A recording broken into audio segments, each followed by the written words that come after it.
In the last two home matches for Atlanta United 2, 3 has been the magic number. 3 goals in net both times, 3 points on the board. They do it again tonight. It's against Indy 11 as they chase the top spot in the East. It's the USL Championship on ESPN Plus next.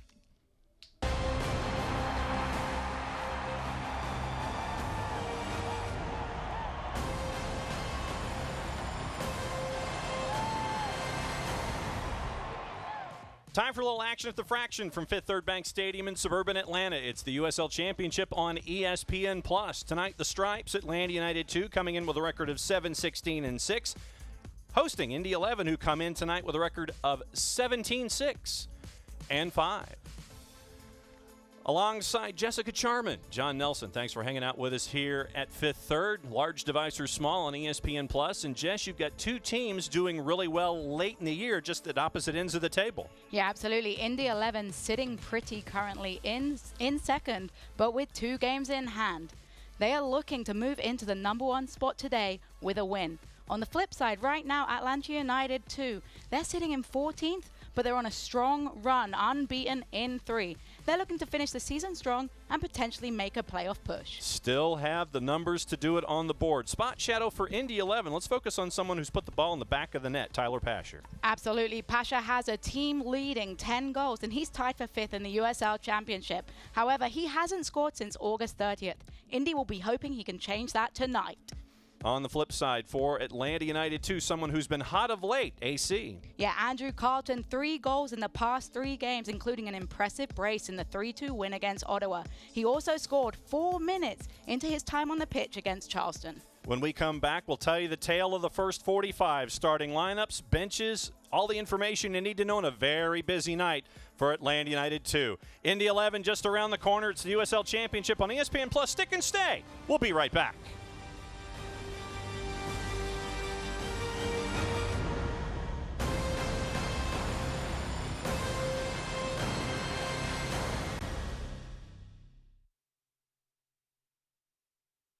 Los accidentes suceden sin avisar y conseguir el tratamiento médico que usted o un familiar merece puede resultar difícil si no cuenta con la ayuda de un buen abogado. Por eso nos dedicamos a pelear por sus derechos, asegurándonos que usted no solo reciba la compensación que merece, sino que también reciba la mejor atención médica. Le atendemos en español. 404-888-8888.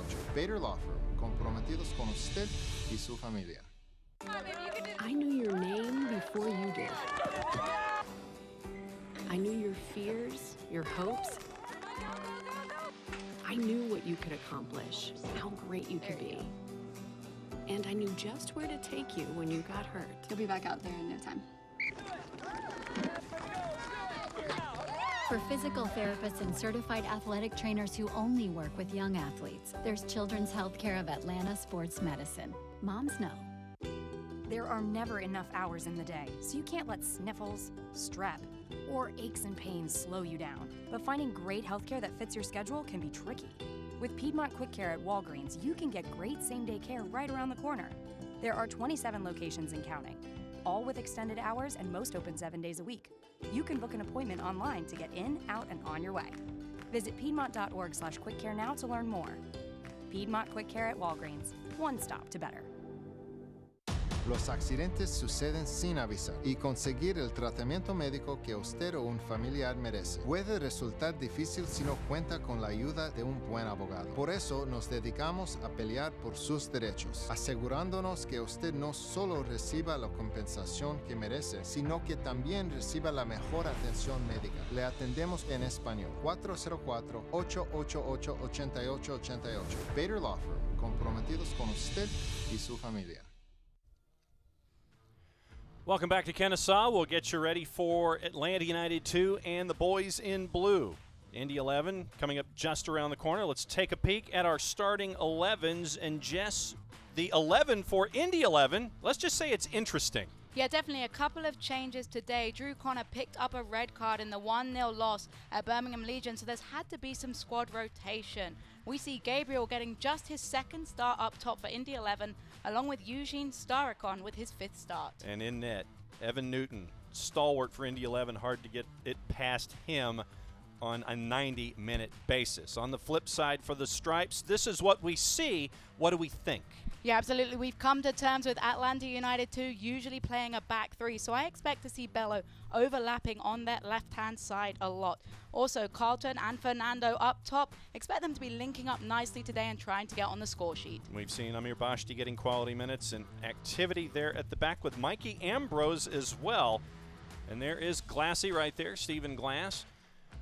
Unbeaten in their last 3, 2 wins and the draw on the board on the road in Tampa Bay, the wins against Charleston and Ottawa. And on the flip side, the head coach for Indy 11, Martin Rennie. And Jess, we've got 2 Scotsmen tonight on the touchline, huh? Yeah, absolutely. There'll probably be some friendly rivalries there. The Scottish, plenty of fire on the sidelines, and both their teams will want to perform well to impress their bosses. All right, let's take a peek at those who will be adjudicating this evening. The referee, Alejandro Mariscal. Your assistants, Tom Felice and Ashley Varnson. Your fourth official, Alexander Zhelyashkov. And I know that, Jess, you had some ideas about keys to the match. What were you thinking for both of these sides? Well, Atlanta United 2 will be very glad that this game is taking place on their home turf. Indy 11 have been so strong on their home field. They're unbeaten in 25. So Atlanta United need to take advantage of their home field advantage. Indy 11, we mentioned they lost 1-0 against Birmingham Legion at the weekend. They need to bounce back if they're going to finish in the top of the East. Atlanta United will be hoping to get off to a quick start. We saw them with an early goal, 17 seconds against Ottawa. That means that Indy 11 will need to soak up the pressure. A big performance from Carl Newton in goal is needed. So we're going to see what your keys are. We will revisit them when we get ready for the second 45 minutes, and we'll take a peek just to see how accurate your keys are when we come to the second half. So it's going to be interesting. There's Atlanta United 2. Captain Jack Metcalf, talking up the troops as they get ready for the penultimate home match of the year. We'll get into schedules as we go around halftime, but only one more home match left here. It's on the 9th next month. Bethlehem Steel will be the last home match on October 9th here for Atlanta United 2. And starting tonight is Brendan Moore. Brendan Moore, 9th start on the season, goals against average just under 1.4. 5-2-1 on the season for 13, and I know that, Jess, you're going to be keeping an eye on both Evan Newton and Brendan Moore tonight, being the keeper, and there's the guy right there for Indy 11. Yeah, Evan Newton, very excited to see him play. 78.7 save percentage on the season. I expect a big game from him tonight. So let's see what happens with Moore and Newton between the sticks, and we are about ready to send it away for the first 45. Once again, thanks for hanging out with us here on ESPN Plus, large device or small. And before we go any further, quick shout out to the Indy 11 supporters watching at the Union Jack Broad Ripple, O'Reilly's Downtown, and Campbell's Highland Grill this evening. Thanks for hanging out with us on the Plus. Absolutely. It's going to be a great game. 2 very strong teams in a good run of form, Atlanta United 2. But Indy 11 obviously looking for a big win tonight. They will want to finish first in the East and make the most of their 2-game advantage. 2 other games going on tonight in USL Championship. 1 in the East, and that is underway with Loudoun United and Salt Park Rangers going at it. Top of the hour, it is Tulsa and San Antonio FC in the West. We will also keep you up to date with what's going on in the Bronx with Atlanta United and NYCFC. They are going at it as well. Stephen Glass ready to get this one underway and launch the first 45 minutes here for Atlanta United 2. And they have found that scoring touch, Jess, in the last handful of games. We mentioned in the open about 3 goals on the board the last 2 home matches, and then standing tough against a Tampa side down at Al Lang, a very tough place to pull points. Yeah, they're really finding their run of form with scoring right now, Atlanta United 2. They've actually scored a quarter of their season goals in the last 5 games, so they'll look to continue that tonight. AC ready to get things going, working the backspin there. Trying to figure out, and Andrew Carlton's wondering what the holdup is. As are we all. Trying to figure out what's going on here. We'll get things underway in just a little bit.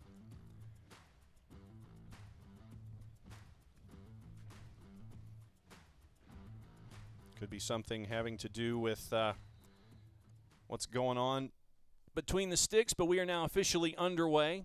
As you're watching here in the first 45 minutes, you see the Stripes in their kits.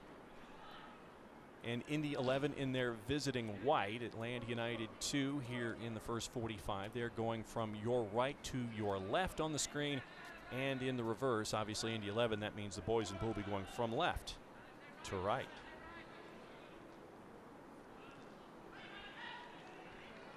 Early grab there by Indy 11, trying to get possession. Amir Bashti, or Jose Fernandez stepping in the way, and he'll give to Andrew Carlton. 3 Indy 11 kits getting on AC rather quickly. But what's interesting about Carlton is he plays with so much freedom. On the graphic, you will have seen him up top, but you see him drop deep into his half to receive that ball. Brendan Moore sending it long, looking for Bashti and Luis Fernando. Indy 11 ends up with it.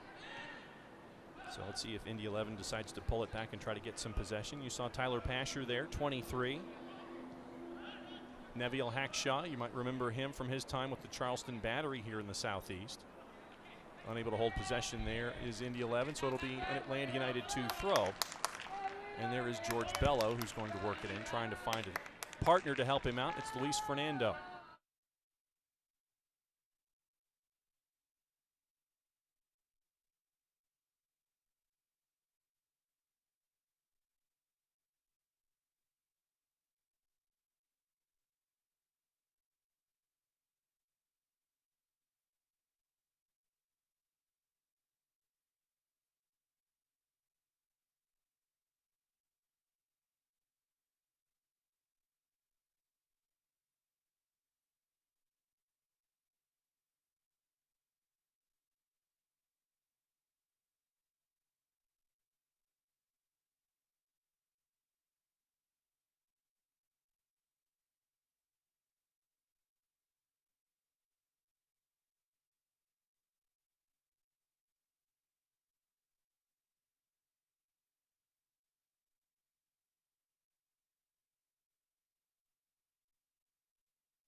cleared it well.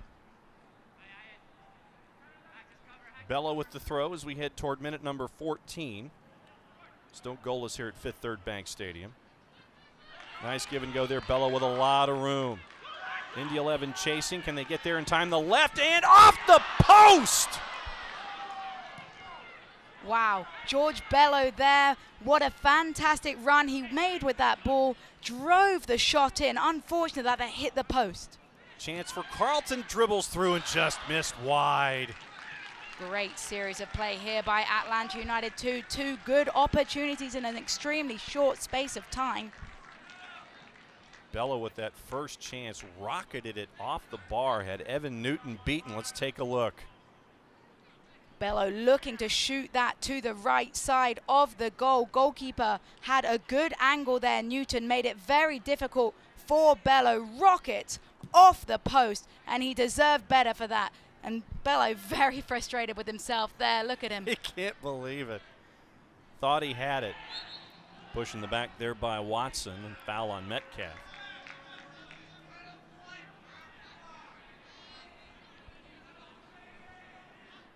And Metcalf's had a very good start to the game, John. You're watching him. He's in so much freedom on the right side of Atlanta United 2's field, and the big switch is always open for him. Hernandez. Mikey Ambrose tracks it down. Bashti looking to turn, has plenty of real estate center circle. He'll give to Wyke. Around the horn to Campbell. Luis Fernando. Wyken back to Dacus. Dacus with plenty of room. Hernandez and Ambrose again. Starikov looking to get the ball away, and they're going to say that Starikov last touched it. It'll be a throw for the Stripes. Starikov not impressed with that call. Felt like it should have been his possession. Was looking for the quick break. Instead, Atlanta United 2 setting up this throw-in just inside the Indy 11 half. All right, let's see what they have in mind here as we turn minute 16. Luis Fernando, nicely done to keep control of it. Got two pushes from behind. They're going to call the first one on Kenny Walker, it looks like. Quick reset for the Stripes here. Carlton, double team, trying to dribble out of traffic away from Neville Hackshaw, and he does nicely there, getting away from Kenny Walker. Ambrose with the push through, looking to get Bello sprung.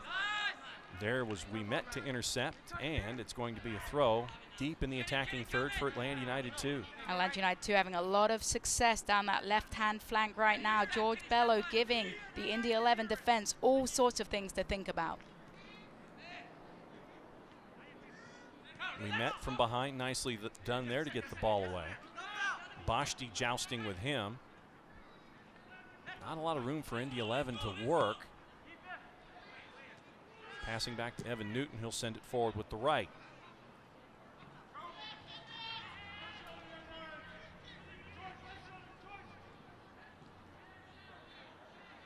Center circle. Chance here was Gibson to Pasher. Now they're going back and forth. Atlanta United with all 10 players other than Andrew Carlton behind the ball here. They're defending in numbers. Watson looking to drop it nicely for Gibson. Dacus was there to keep him from driving any further. Indy 11 will reset with Kenny Walker. Pasher. Poke with the left. He thought Starikov was going to be there. Had a little too hard, so it'll be a goal kick for Atlanta United 2. Yeah, Pasher and Starikov just not on the same page there, and that can happen when a player hasn't played with each other very often. Starikov only making his 5th start for Indy 11, and it will take time for them to get used to each other's runs. At the break, after 45 minutes in the Bronx, big night for Alexander Matricha. It is 3 on the board for NYCFC, leading Atlanta United 3-0. That's after the first 45 minutes there. We'll keep you posted on that one as they hit second half. Hackshaw for Indy 11. Luis Fernando stops his progress. Back to Kenny Walker. Nice dummy through. Tried to work it through again to Watson, but Atlanta United 2 was there. Campbell was there. Metcalf was looking for a foul call, and Kenny Walker finally does get it. Yeah, Kenny Walker knew what he was doing there, trying to slow down the play. Metcalf would have been in his bike and bombing down that right-hand wing. Instead, Walker with quite a smart foul there. Getting a bit of a talking to from Alejandro Mariscal. And so Campbell will send it back to Brendan Moore, and they'll start it all over again. There's Wesley Dacus. Gabriel on him. Hernandez back to help out. Sent forward by Brendan Moore, center circle. Carlton missed the joust. Barrett was there instead. We met. Getting some advice from Hackshaw. Tries to hit it to Starikoff too much. Atlanta United 2 now with it. Ambrose tried to do it. Pushed it into Starikoff instead. And here comes Indy 11. Pasher. Looking to drive on Campbell. No call there. They're going to keep on playing. Great defensive play there by Campbell. Pasher trying to trick him with the footwork. Tried the little step over, but instead Campbell read him right away with a strong tackle. Good defense by Atlanta United's 6th homegrown. Too much for Metcalf. Hackshaw intercepts. Minute 20 now goalless. Indy 11 and Atlanta United 2. We've talked about what Indy 11 is faced with here. 2 matches in hand on the folks around them at the top of the East. They can make up some ground, but once again, you're on the road tonight. You're on the road in Pittsburgh on the weekend. Then you're on the road again midweek next week at Ottawa. So it's a lot of games and a lot of space for Indy 11, 3 in 8 days. Absolutely grueling schedule, that one, John. Miles and points. Hopefully you get the miles when you're on those kinds of things. You make sure that, if you're in the hotel, you get the hotel miles. Hopefully they give you the points on the road, in the airplane. And Mariscal asking George Campbell to kind of calm things down a little bit.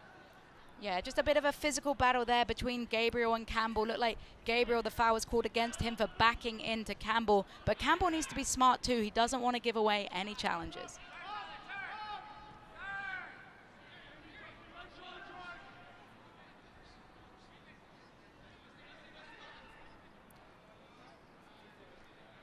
Watson had it, working his way back and forth. There's Gibson. Hackshaw is there on the big switch.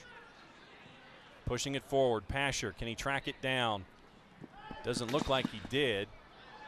Sold it pretty well. Looked like it was over the end line to me. Yeah, definitely, John. That one trickled out of play, but Pasher with the hard work got the cross in and straight into Brendan Moore's hands. But Moore will like those good, clean, early touches in net.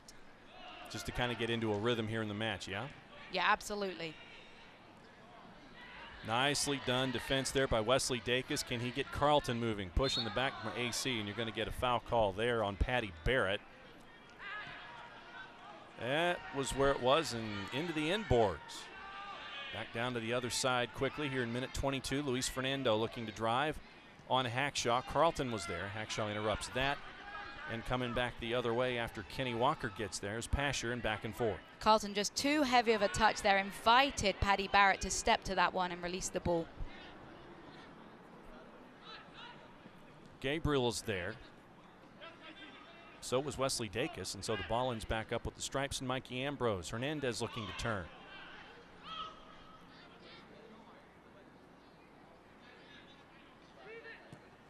Back to Mikey, all the way to Brendan Moore. Campbell, Pasher coming in with a boatload of speed, gets rid of it quickly to Jack Metcalf. Yeah, Indy 11 right now trying to high press and force Atlanta United to turn over the ball. Hernandez and Bello, minute 22 late. Lawrence Wyke, look at all the room Lawrence Wyke has right there. Yeah, absolutely. Indy preferring to close down the wing and let Atlanta United 2 play down the middle. Carlton tried to have a centering pass, and it absolutely rocketed off of Patty Barrett, and so we're going to have another Creature Comforts corner kick here early in minute 23. And last time that Jack Metcalf trotted over to that corner spot, we saw a great delivery and a narrow header over the bar by Campbell. Will he be looking for that interchange again? Let's see what happens here. Campbell walking forward, Dacus walking forward. Lawrence Wyke has an idea, top of the box. Andrew Carlton near post. Let's see what Captain Jack has in mind. In with the right. Headed up in the air and over the bar by Ouimet, and it looks like it's going to be a corner to the other side now. Yeah, a bit of a risky defensive play by Ouimet there. Headed it over his crossbar, facing potentially the wrong way. He would have preferred to clear that out down the middle rather than for another corner kick. And there comes Mikey Ambrose now to the near side, which means it'll be Mikey with the left. It's another creature comforts. Let's see what it looks like this time. Andrew Carlton right there with Evan Newton. Boschti in the middle with Luis Fernando. Top of the box, it's Wyke and Campbell and Dacus. Looks like Wyke was trying to use Campbell for a bit of a pick. In with the left, headed in, and it was deflected down. Evan Newton had the chance. It goes in the net. And it's 1-0 Atlanta United 2. George Campbell getting up in the air to put it in the net. Absolutely. We talked about George Campbell and the fact he just wasted a chance from a corner kick. This time he was not making any mistakes. He knew exactly where he was going to head it. You watch the great outswinging delivery, heads it right down, and Newton, unable to react to that one, got a big left paw onto it, but unable to push it out in front of him. And I'll ask you, John, that's why you should have a player on both posts. Yes, no doubt about it. And you saw Kenny Walker kind of pointing, wondering whose assignment George Campbell was when the goal was put in. And the answer was probably the wrong one. 1-0 in the 25th minute. George Campbell with the goal off the set piece. First goal in a Stripes kit for number 37. And you could tell by his celebration, he was delighted about that one, and a great game to score in against a very tough opposition. We mentioned Evan Newton, a fantastic goalkeeper. I think he might wanted to have done better at that one. It wasn't the most powerful of headers. He did get his hands on it, and once he got his hands on it, he wants to push that one out for a corner kick. One keeper to another, advice, of course. Absolutely. Best of the best. Alejandro Mariscal not letting things restart that fast. Yeah, I think the ball was rolling on that one. Metcalf eager to get that ball back into bounds. Atlanta United 2 finding their rhythm now, feeling themselves, and they're confident today. Metcalf back to Campbell and back to Brendan Moore.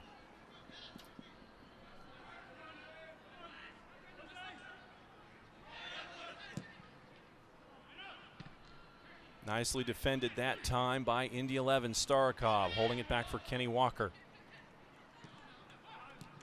Intercepted Dacus, Starikov. Good jousting there by Ambrose. Needs to play smart though there. Ambrose seemed to have his hand on the back of the Indy 11 player. So let's see if Gabriel revisits that as we go. Hackshaw tries to send it in with the left. Didn't quite get any of it the way that he wanted. It's going to be a goal kick. Yeah, a bit of a dodgy delivery there, but the Pasher-Hackshaw overlap looks like one that Indy 11 are going to look to exploit. They both have pace out there, and Atlanta United's right-hand side is going to look out for that dangerous combination. And, you know, actually what we can do is we can give a whole lot of credit, or at least some credit, for Atlanta United 2's most recent win streak to this grass. They put in the surface just before football season. They swapped out surfaces here at Fifth Third, and it seems to be taking in nicely. And the Owls are doing well when it comes to football, and you're seeing what Atlanta United 2 is being able to do here with this surface. So kudos to everybody here at Kennesaw State for trotting in a new grass surface and making sure that everything is as flawless and as seamless as humanly possible when it comes to getting play out here. And speaking as a player, it really does make a good difference playing on that fresh turf. No awkward bobbles, so there's no excuses for goalkeeping errors tonight. You saw George Bello there with the good hop, but Indy 11 had 3 guys marking him, so it ends up being back with the boys in blue, Neville Hackshaw and Pasher. And the turn by Tyler Gibson. Ouimet and around. Big switch here looking for Hackshaw on the wing. Metcalf is there and it goes through Neville Hackshaw's legs. He couldn't quite control it, so it's going to be a throw for the Stripes. Fans, the USL unveiled its elite youth platform, USL Academy. This allows clubs at all levels across the USL to develop its local youth and compete at the highest level across the United States, including the USL Academy Cup. For more information, visit uslsoccer.com/academy. Boschti tries to get away from Hackshaw. Hackshaw tried a swim move to try to close the gap. slowed him down a little bit. That was too much for Andrew Carlton. Good defensive recovery there by Hackshaw. He had a bad turnover early on, and you can see he's trying to make up for it in that defensive half there. Used his body well. Strong defender, Hackshaw. Patty Barrett swings it over to Ouimet. Watson had room. Up and over the top, Jack Metcalf will be there to chest it. Nicely done to Brendan Moore. So the idea of trying to spring Pasher didn't work that time either. No, very calm defending there by captain Jack Metcalf. Knew exactly where his goalkeeping was positioned. Used his body well to shield that one back. Hernandez back to Moore. Moore sending it long over the back there. That time was Patty Barrett to gain control for Indy 11. Watson over on the touchline. Thought about the throw in, but it's going to go instead to Ayoze. Chipping it up with the left. Posting up, trying to get something done was Gabriel. But George Campbell's defending there was absolutely brilliant. He did not allow Gabriel a sniff at the goal, used his body to stop Gabriel turning and getting a shot off. Gibson trying to get out of traffic. Pasher does, and it ends up going all the way back to Patty Barrett. One side to the other, back and forth with Ouimet. Center circle. Starikov looking for it. Mikey Ambrose on him. Turn. Punched out. Back with the stripes. And Hernandez with space. Chip trying to get Luis Fernando sprung. Nicely done by Ouimet to make sure it didn't happen, so it calms things down with a throw middle third. Mature defending there by Ouimet. Shielded it out, got a good touch on that ball and stopped Atlanta United 2, breaking down that left flank. Campbell looking for a partner. Found one in Bashti. And Mariscal is going to call a foul there on Patty Barrett. Could be in a little bit of trouble here. Looks like referee's pointing out how many fouls he's given away right now, telling him to calm down. Counted off to 4, I think, if I was looking at the math correctly from Alejandro Mariscal. Probably his last warning there before he gets in the referee's book. Wyke with the good chip. Settled down Luis Fernando. Can he get there in time? Push from the back! And nothing happening. Oh, I don't know about that one, John. I don't think that did not look clean to me. Playing on, but we'll take another look as Indy 11 tries to get something done. Fernandez did well there, and 100% contact there from behind by Ouimet. And I think Atlanta United 2, unfortunate there not to be gifted a chance from the penalty spot. And on the other end, in transition, Andrew Carlton is given a yellow here late in minute 31. Okay. And if that one's gone to Andrew Carlton, that will mean he is suspended for Atlanta United 2's next game. That's his 5th yellow card of the season. So that means that no AC heading to St. Louis on the weekend. St. Louis, a very tough defensive team. Let's take another look.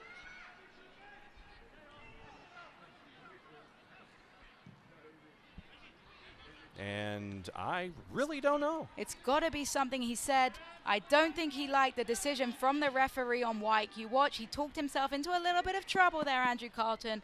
And I don't think Coach Glass is going to be too happy that Andrew Carlton picked up his 5th yellow card for dissent, John. Nope, so we'll see what happens with AC here for the rest of the match as Carlton is on that yellow now. And Brendan Moore will work his way back to send it back in play. With just weeks remaining, the pressure's officially on. Tune into ESPN3 on October 2nd as El Paso look to secure one of the final playoff spots. The Locomotive are at it while Fresno FC has their sights set on hosting some playoff matches. It's Locomotive FC and the Foxes, October 2nd for Wednesday Night Soccer on ESPN3. Good opportunity here for Indy 11 to break. But Metcalf with a great read there, played it back to his goalkeeper. And, Brendan Moore took a little bit long on that one, but we know goalkeepers like to be protected by the referee, and that one was never going to go without a foul being called. And you end up getting a foul called on Matthew Watson there. Take another look. Brendan Moore just dawdled on that one a little bit. A heavy first touch, and Watson with the slide tackle a little bit late, but Moore will take a sigh of relief because that wasn't a great first touch by the goalkeeper. Patty Barrett into the back of Andrew Carlton. Flicks it back over his head. Indy 11 with possession here as we head toward minute 34. Hackshaw with the chip, looking to spring Pasher. And the flag is up. Pasher just jumped his guns a little bit too early there, and he doesn't need to. Tyler Pasher is a very quick player, and I think he can wait a little bit longer to get onto that ball, stay on side, and have a chance to collect his 4th assist of the season. Fans, you could continue to enjoy the USL on ESPN through the 2022 season. The USL is excited to announce the championship in USL League One will remain with the leader in sports for 3 more years. ESPN Plus will continue to be the home of all things USL, and at least 19 matches a year will be featured on the ESPN family of networks, including 9 matches on ESPN Deportes. Continue to follow, support, and watch your club on ESPN and ESPN Plus. Foul there on Mikey Ambrose. Yeah, Mikey Ambrose a little bit too eager there, and it's quick, and oh no. George Campbell, instantaneous card there, dragging down Matthew Watson. Yeah, a quick break there by Indy 11, looking for that long pass over the top, and George Campbell just got that one all wrong on Watson, pulled him down, and it was always going to be a yellow card. Fortunately for Atlanta United 2, just far enough out and just enough recovering defenders that that card was yellow. And at the same time, you saw some of the Indy 11 players wondering if it was going to be dog-so, and it should have been called that way. Here's another look. And just got the wrong side of Watson there. Looked like Bello was running around to cover there, or Wesley Decas rather, was covering from behind, and that's what I think keeps George Campbell on the yellow card. So we have 2 cards in 4 minutes. 1 to Andrew Carlton, 1 to George Campbell. Let's see how Indy 11 will attack that for the rest of the match. Sent in with the left, headed, and Brendan Moore spilled it, and it's in, and we're tied at 1. Brendan Moore dives, goes underneath him, and Indy 11 capitalizes on the opportunity, and we are tied at 1. Patty Barrett walking back to center circle with the ball. And you watch Moore's reaction. He knows he should have done much better on that one. It was a dangerous delivery, but the header, as you can see, did not have enough strength to beat him. It's a good whipped-in delivery with the left foot, a good header, but Moore has to hold that one, and you will not score many easier goals than that. Patty Barrett got his first goal of the season, the sweeper, and you know, you have to score that one. It's an easy one. Slam dunk for Patty Barrett, and we're tied in the 36th. And Atlanta United 2 will feel deflated here. They have had so much possession, multiple chances. They've defended well. And that one, Brendan Moore will want that save back because he just should have done better there. So let's see how the Stripes respond for the remaining 9 minutes here in the first half and any time that's added on.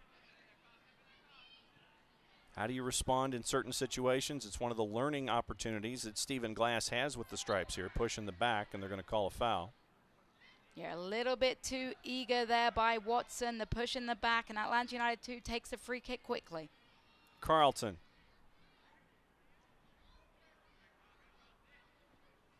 Looking to put some folks in the spin cycle. This time it's Tyler Gibson. Yeah, Carlton's got an absolute repertoire of skills, and he likes to use them. Back to AC. Gibson is there. Bashti and Captain Jack. Bashti's just been a little bit quieter towards the end of this first half. We saw a lot of him early on, and I'd like to see him get on the ball more. Pasher with the intercept. Lawrence White definitely gets in the way there, and they're going to call a frustration foul. And another card from Mariscal goes to Lawrence White when he turns around to take a look. Yeah, Atlanta United 2 picking up the cards now. White and Carlton both on cards, and we're just 37 minutes into this match. That may force Glass to make some changes later on because they don't want to take the risk of that second yellow. And I don't think White has anything to argue about here. We'll see it again.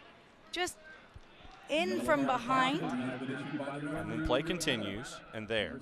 So you can see it's a frustrated foul. I think that's why he picks up the yellow. White disappointed that he didn't get the call against him and then decided to respond back. Englishman not too happy with that one. And Stephen Glass is talking to the fourth official on the touch line. He's trying to emphasize that same point, I'm fairly sure, when it comes to what Lawrence White. There you see Glassy talking to the fourth, trying to get an explanation. Yeah, it's one of those where you want to pick up the first foul so White never has to put in that tackle, and that's why his reaction is so frustrating. Up and over, Dacus was chasing after it. He didn't get to it, and neither did Gabriel. Touches no one, so it ends up being a goal kick for Atlanta United 2 here, early minute 39. And Brendan Moore with his first touches since conceding will want to keep possession here.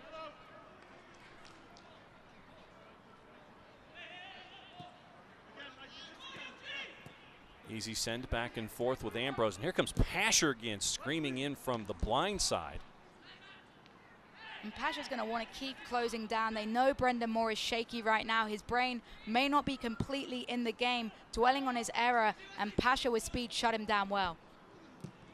Nicely done there by George Campbell, so it'll be a deep throw for Indy 11.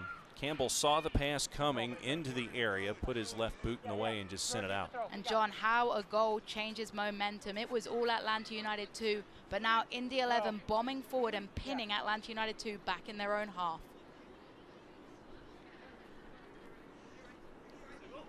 Deepest of deep throws there. Into the area, up and over everybody, as Starikov went airborne with it along with Campbell. Yeah, you saw they're trying to do there, trying to whip it in from the throw-in, almost giving themselves the opportunity to put the ball in like a corner, but Starikov not tall enough to get on that one and not a big enough leap. Metcalf will try to calm that one down. He does. Bashti.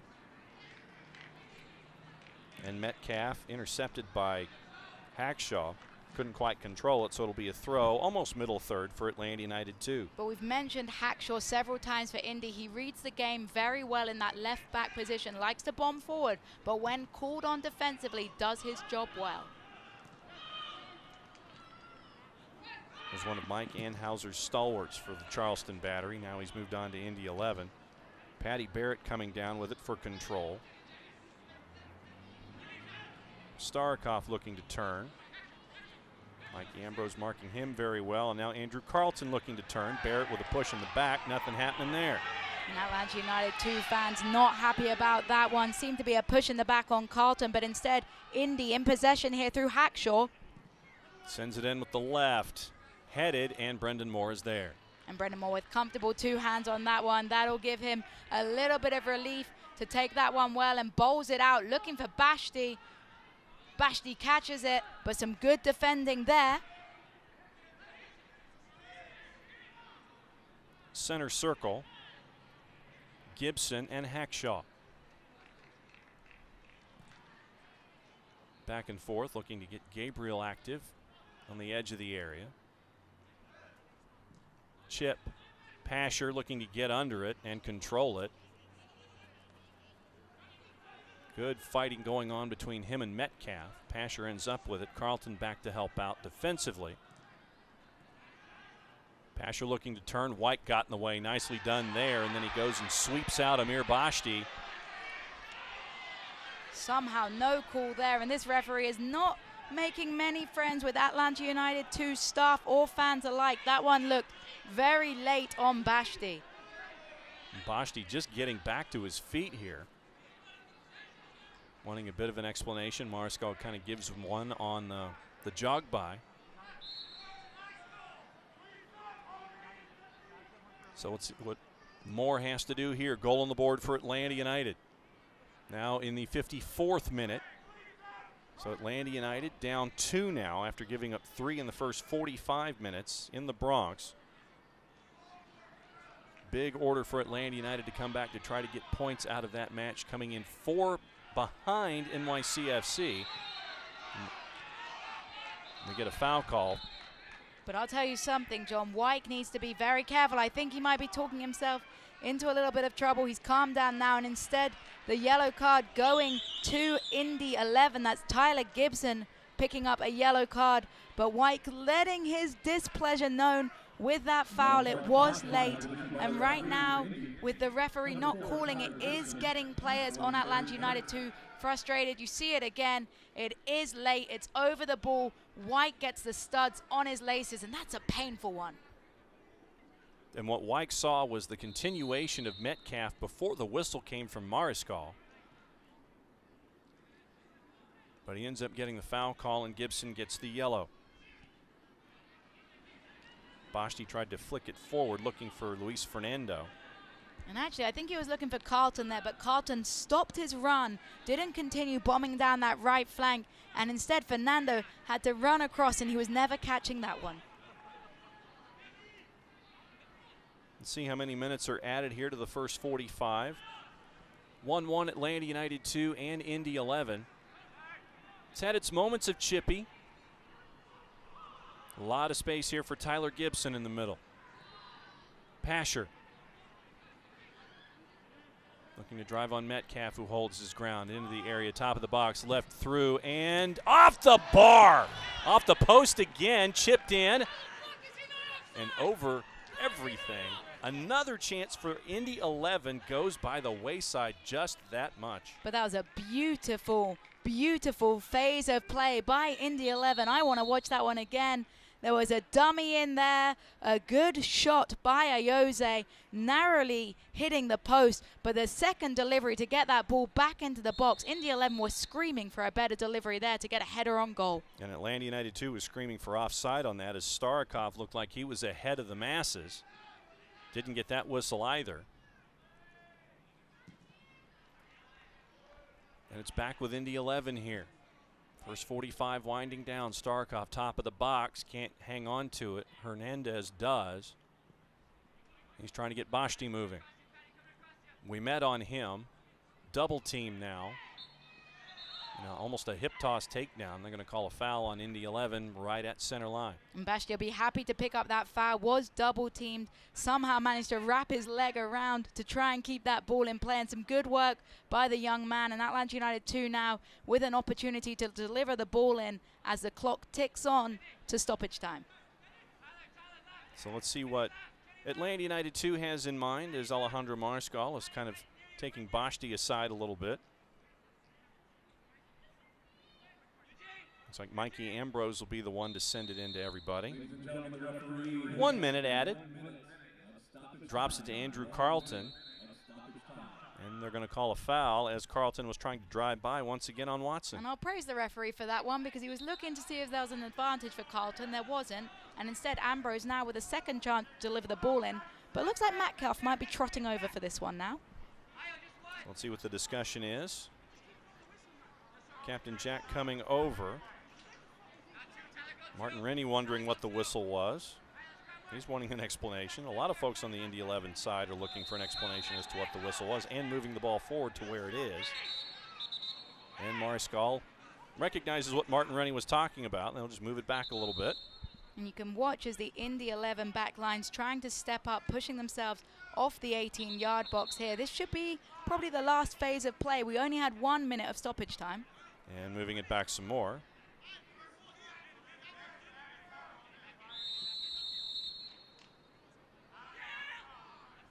Up and over, Captain Jack will send it into the area. Campbell got there first, headed clear. But the referee called a foul there. Campbell deemed to have been climbing on top to get that extra couple of inches for the kick. And that'll do it for the first 45.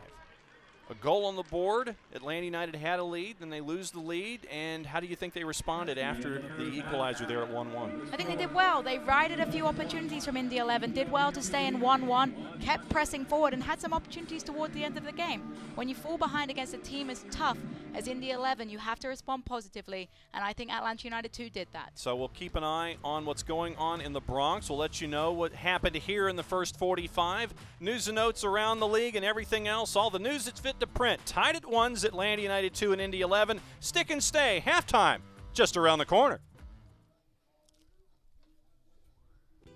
There are never enough hours in the day, so you can't let sniffles, strep, or aches and pains slow you down. But finding great healthcare that fits your schedule can be tricky. With Piedmont Quick Care at Walgreens, you can get great same-day care right around the corner. There are 27 locations and counting, all with extended hours and most open 7 days a week. You can book an appointment online to get in, out, and on your way. Visit piedmont.org/quickcare now to learn more. Piedmont Quick Care at Walgreens, one stop to better. I knew your name before you did. I knew your fears, your hopes. I knew what you could accomplish, how great you could be. And I knew just where to take you when you got hurt. You'll be back out there in no time. For physical therapists and certified athletic trainers who only work with young athletes, there's Children's Healthcare of Atlanta Sports Medicine. Moms know. Los accidentes suceden sin avisar y conseguir el tratamiento médico que usted o un familiar merece puede resultar difícil si no cuenta con la ayuda de un buen abogado. Por eso nos dedicamos a pelear por sus derechos, asegurándonos que usted no solo reciba la compensación que merece, sino que también reciba la mejor atención médica. Le atendemos en español. 404-888-8888. Bader Law Firm, comprometidos con usted y su familia. There are never enough hours in the day, so you can't let sniffles, strep, or aches and pains slow you down. But finding great healthcare that fits your schedule can be tricky. With Piedmont Quick Care at Walgreens, you can get great same-day care right around the corner. There are 27 locations and counting, all with extended hours and most open 7 days a week. You can book an appointment online to get in, out, and on your way. Visit piedmont.org/quickcare now to learn more. Piedmont Quick Care at Walgreens, one stop to better. Welcome back to Fifth Third Bank Stadium. Halftime has officially begun. Honors even. Nothing resolved after the first 45 minutes between Atlanta United 2 and Indy 11. One of the two matches that Indy 11 has in hand on those who are hanging out with them on points at the top of the East. Let's take a peek at the best of the week that was in both the USL Championship and USL League One, plus stuff coming up around the corner on the ESPN family of networks.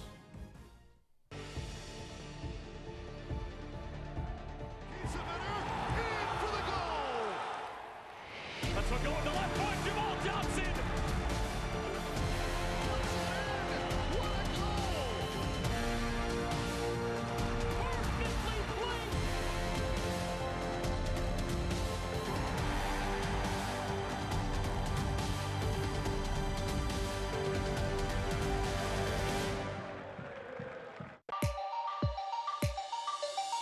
And a splice this New York defense with a curling effort. That's incredible!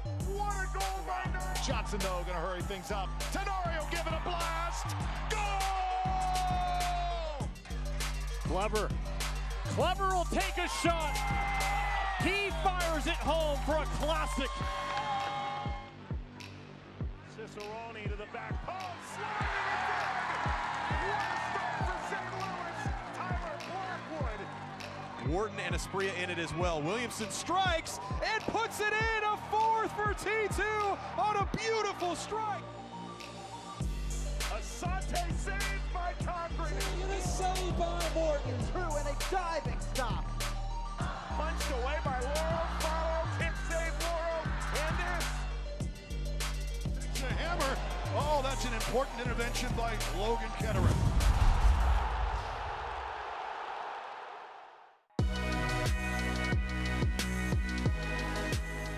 On, Clouds fires, and back of the net, Paul Clouds.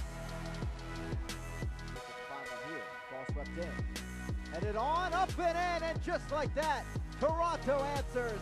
Ball played forward up the side, Moon trying to drop it back, tries the left-footed shot and finds the back of the net. Nick Moon, in stoppage time in the first half, breaking the deadlock. Rayo now, for Rodriguez, going for that top corner, what a save by Silvestre. The midfield for Richmond. Calls for Wheeler Amanu and a shot saved by Fitzgerald. Still around the box for Chattanooga. The shot by Caparelli's pushed aside by Herrera. Austin Amer.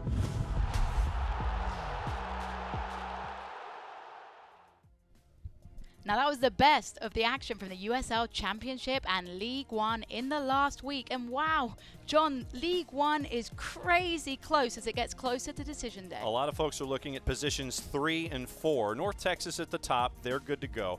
Forward Madison is a part of it right there at that 3 and 4. Greenville had a win at the death last night in Tucson, 3-2. Had a 2-0 lead, lost it, won at the death 3-2. So Greenville is in. Lansing is in at the number 2. So that 4 spot with Chattanooga and Tormenta and Forward Madison, that's what's heading toward decision day. Let's take a peek at what else is going on around the USL Championship.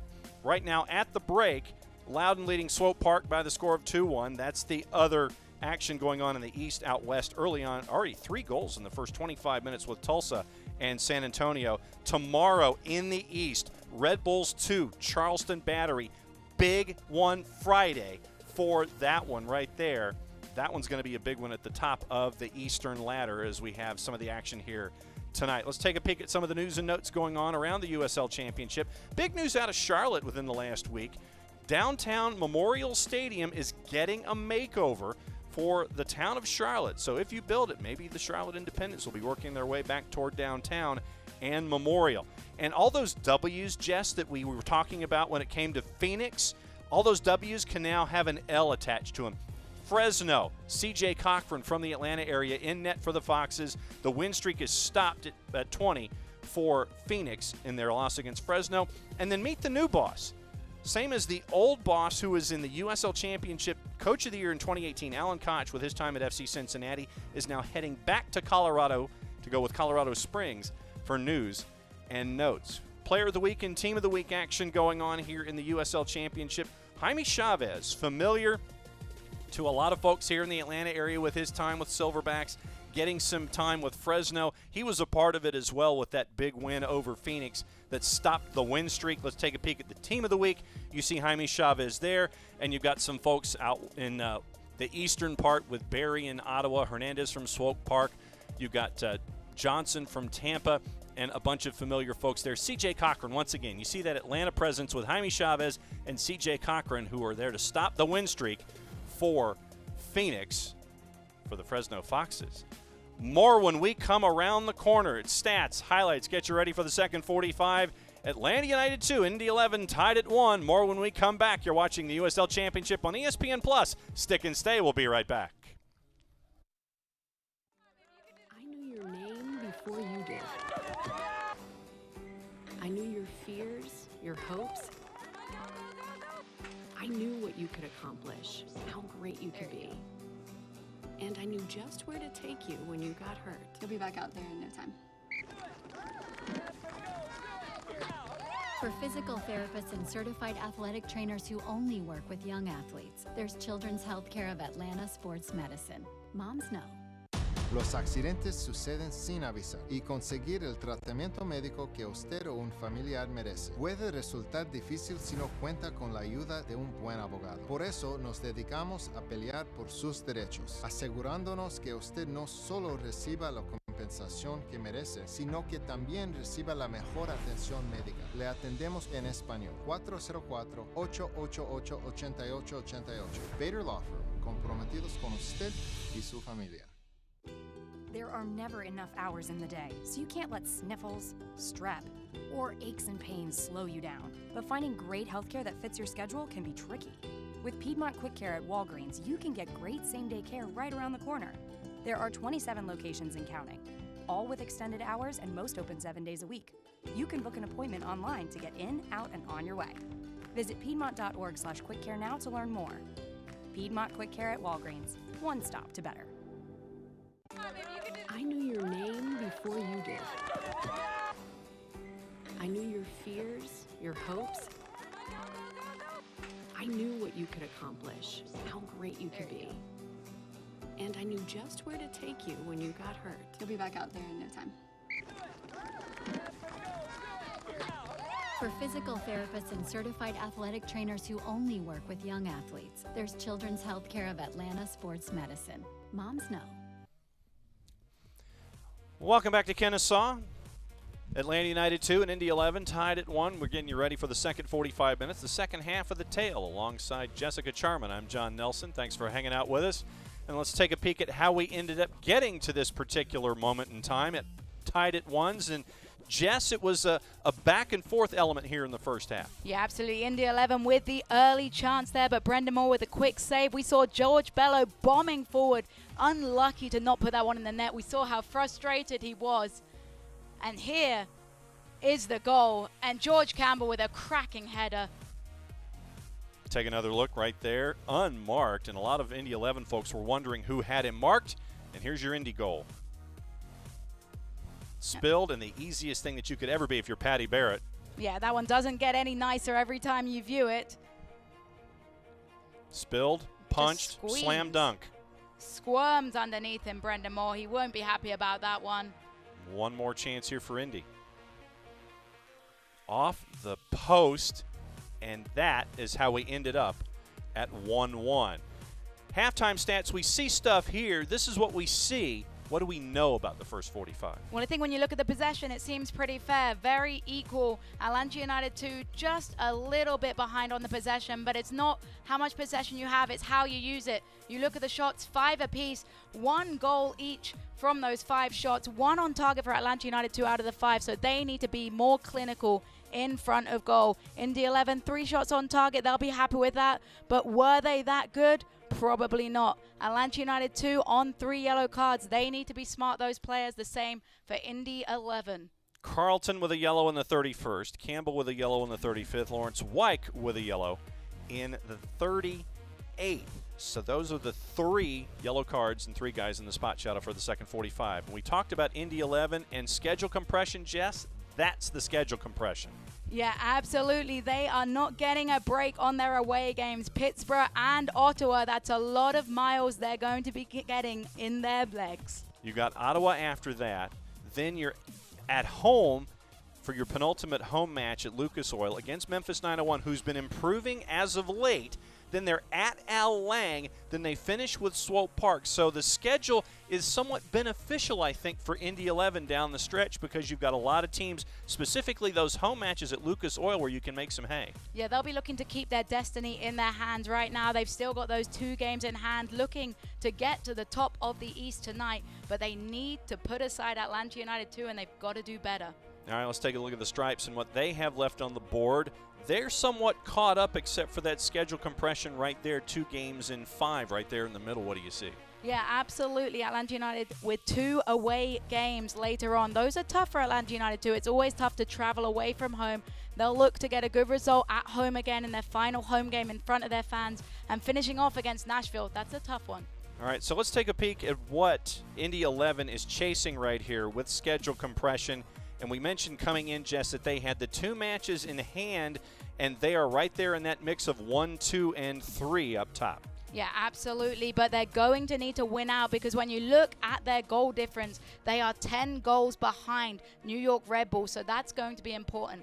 They may have games in hand, but they have to win them if it's going to make any difference. And Atlanta United 2 down there with 27 points, but they're on a good streak. And if they can pick up a point today, they'll be great. Now, to what's going on with the Western Conference, it is that team with a bunch of W's that we've been talking about. We know about Phoenix far and away, and then what else do you see heading down the line? Well, Phoenix, what an incredible amount that is, 71 points, but everything else is looking very close. Between 4 and 10, there is only a few points in it, so it's everyone's in the mix, really. 4 through 10 separated by a full 6 points. Now, let's go back to what you were talking about when we started for the first 45. Jessica's keys to the match. Let's revisit those keys and analyze them and take a peek at the second 45. What do you see from your homework that you started us with? Well, Atlanta United 2, they definitely made advantage of their home field. They're doing well. They did get off to a pretty quick start. They'll have been happy to get on the board first. For Indy, bouncing back, you have to wonder, is this the way they expected to bounce back? Probably not. Conceding a goal, they won't have been happy about that. But they have had a couple of good defensive plays, so soaking up the pressure well. Let's see how the second 45 winds its way through here at Fifth Third. Once again, thanks for hanging out with us here tonight. We mentioned early on the other activity going on in the East. That has already started second half. Loudoun United now leading Swope Park by the score of 2-1. 5 goals now in the first 35 minutes out west. San Antonio was down 2-1. Now they're up 3-2. And updating what's going on in the Bronx, it is 3-1 NYCFC, and they are in the 75th minute, so 15 to go there for the first team, Atlanta United. Alongside Jessica Charman, I'm John Nelson. Thanks for hanging out with us. Large device or small here, watching here on ESPN+. And as you see here in the second 45 minutes, Indy 11 in their white kits, moving their way from right to left, and a quick start there, and it was too quick for Alejandro Mariscal. Yeah, but Indy won't mind that one. It got pulled back, but it might not have been the best decision from that free kick. So instead, they'll get a second chance to put this delivery in, and they're sending up their big players. Paddy Barrett, you'll see him trotting up into the box. They'll look to get a good delivery here with their aerial presence. Ayoze with the left. Headed right on Brendan Moore. Yeah, safe hands there by Brendan Moore. Hackshaw unable to get enough power on that header, but early signs good for Indy 11 as they look to get the leading goal. Moore and Mikey Ambrose. Bashti. And both Bello and Ambrose thought the other was going to get to it, so it's going to be a quick throw for Indy 11 here. Yeah, just not on the same page there. Ayoze in. Bashti foul. Now let's see what Mariscal says here. Looks like he just wants to have a talking to with Amir Bashti. No card.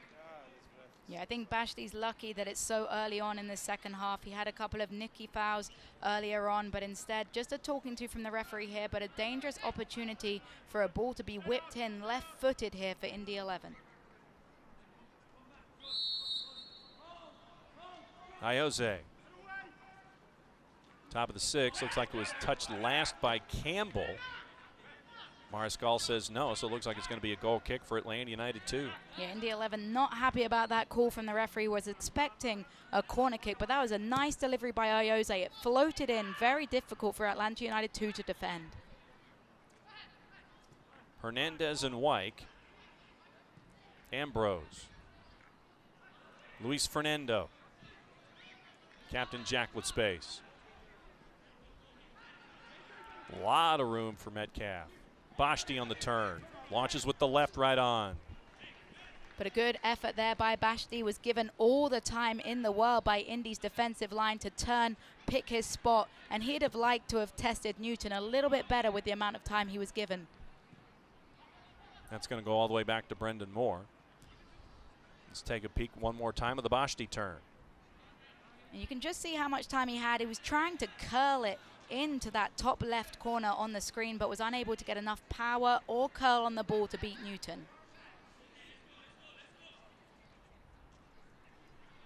3 minutes in here to the second half. Evan Newton directing traffic.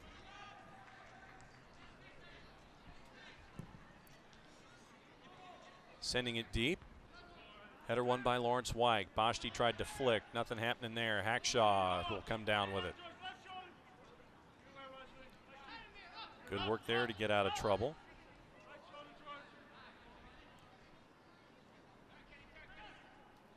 Pasher and Gibson now. Chip. Atlanta United 2. Lawrence Wyke wanted a handball. A lot of folks in striped kits wanted a handball. Didn't get it. It's just going to be a throw in the middle third.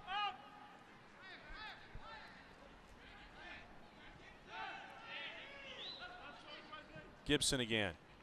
Starkov tried to flick it forward, getting there first. Does not matter. The flag is up. But that was a little bit concerning for Atlanta United 2 there. It looked like Campbell and his goalkeeper Moore were caught in a little bit of a miscommunication. Campbell thought Moore was coming, Moore stayed, and that's a bit of a warning sign for Atlanta United 2 there. Bello. AC with the flick. Can Bello get there? Yes, but Hackshaw got there to clear. Moore wanted the flag to come up on Gabriel as he was working forward. No flag, but it ends up in Moore's hands. Easy distribution there to George Campbell. Yeah, Decas with a good recovery play to get that back to his goalkeeper. Atlanta United 2 with some smart defending. Good idea by Andrew Carlton for Luis Fernando. Fernando upended. No call that time. We met on defense. Starikov working their way back to Kenny Walker. Hackshaw again. All the time in the world for Hackshaw on that left flank. No Atlanta United 2 players pressing him at all. Watson and Gibson. We met.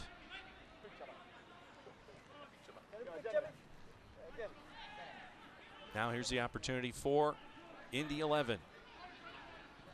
Pushed forward. Flick, almost a scorpion flick that time, but it ends up right in Brendan Moore's hands. And Atlanta United will try to turn with it. Carlton tried to turn, and looks like they're going to call a foul on Paddy Barrett. Yeah, Barrett just got caught the wrong side of Carlton there, knocked him down. They're asking for a yellow card. Hernandez begging the referee to consider a yellow card, but he is not listening. Carlton with room. Middle channel, no one on him, but no foul called there either. We met, got to the ball first. Andrew Carlton upended, no whistle from Mariscal. But that one he'll blow his whistle for, and Atlanta United 2's bench is up in arms right now. Yes, I think it was a foul by Wesley Decas there. He did catch him late, but there was a definite foul early on Andrew Carlton as he tried to break towards the 18-yard box, and the referee getting Wesley Decas into his book there.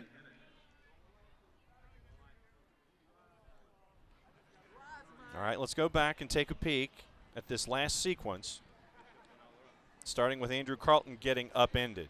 And when you look at Carlton, he is definitely caught late there. It looked like the player just laid down and Carlton tripped over him, and that's where the frustration began for Atlanta United 2, because this is a challenge that followed by Decas. Did catch him late, but again, we've said this before, the second challenge should have never had to happen. The first foul should have been given, John.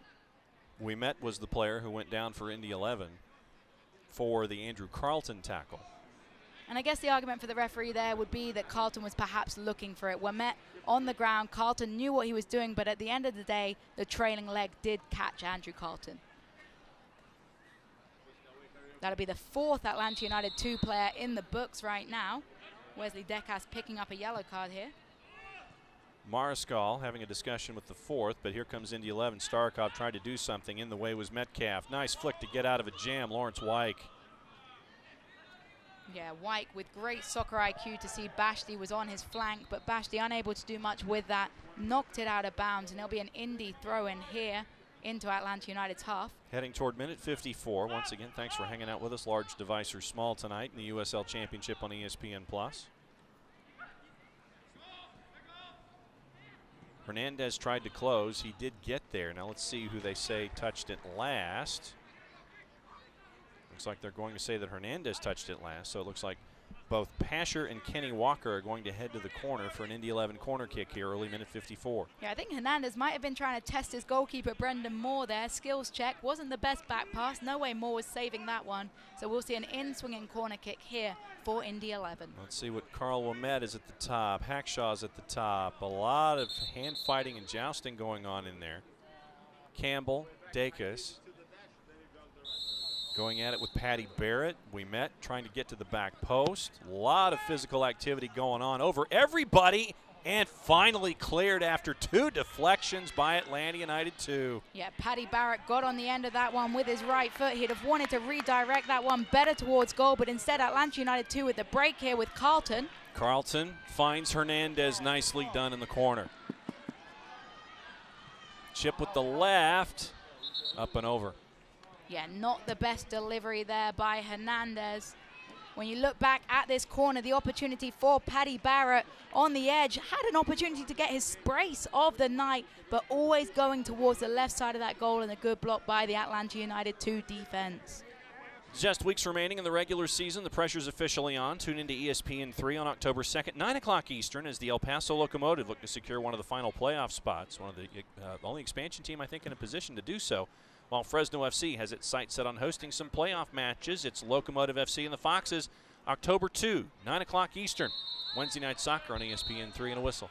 Yep, yet another free kick call, this time on George Campbell. Hands in the back of Gabriel, and that's always going to be a foul given. And another chance for Indy to get the delivery. You'll see the foul again here. And just mistimed that one completely. Campbell all the way through the back, and Gabriel was making sure the referee called that one with his reaction. Gibson back and forth with Ioze.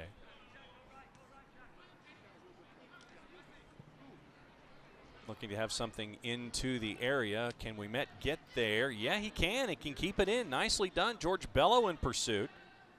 He's going to have to track it down. Bello couldn't get out of the jam. It's going to stick with Indy 11, though. Tried to get a little too cheeky and cute to try to get it inside the area was Watson that last time after getting it back from Ioze. And upended is Jack Metcalf. And he is furious right now, Jack Metcalf. We can see him. It did look like he was shoved in the back there as he was getting up to try and clear that ball. And he is letting the referee know he is very unhappy that it is a goal kick given instead of a free kick there, the captain. Now let's see what happened. Metcalf, keep an eye on the area. Right-hand side of your screen. And it was a collision there with Tyler Pasher. Yeah, it just looked like they were going for the ball at the same time. Pasher, I don't think there was anything malicious there. Looked like they were both trying to make innocent plays on the ball, but he did get caught potentially in the calf area. As you see the physio rubbing out his left calf there, a very painful one, potentially a dead leg for Jack Metcalf. And Atlanta United 2 will be hoping he's okay. Let's take another peek.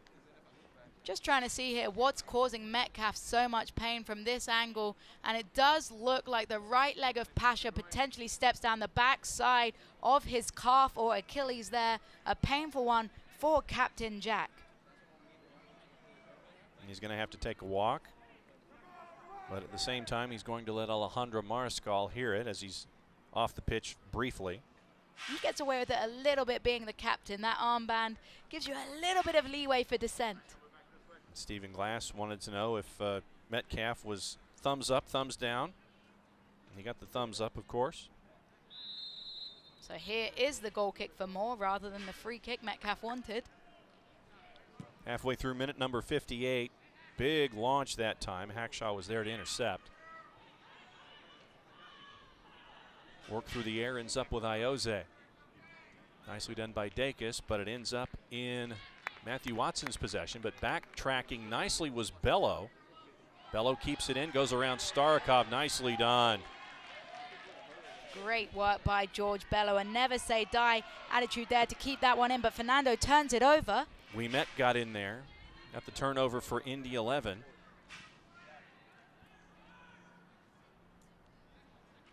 You have Walker and Ioze going at it, back and forth. Hackshaw back on the offensive side of Neville Hackshaw that we see. Gibson back to Hackshaw in the corner. Metcalf on him. Patient play by Indy 11 here, keeping possession, turning back to recycle. Good brush by Walker, but there to intercept was Dacus. Wyke trying to get out of a jam.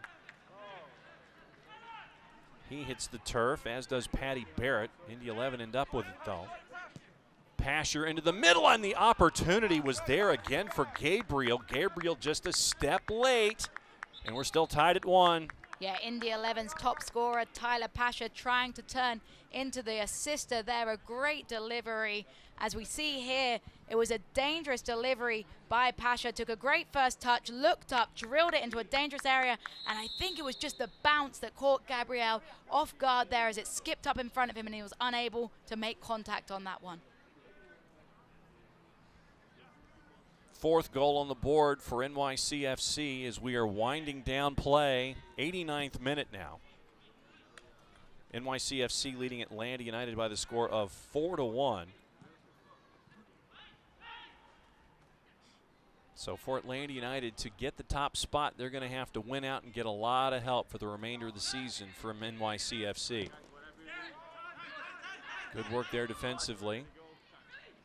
Campbell will yield to Hernandez.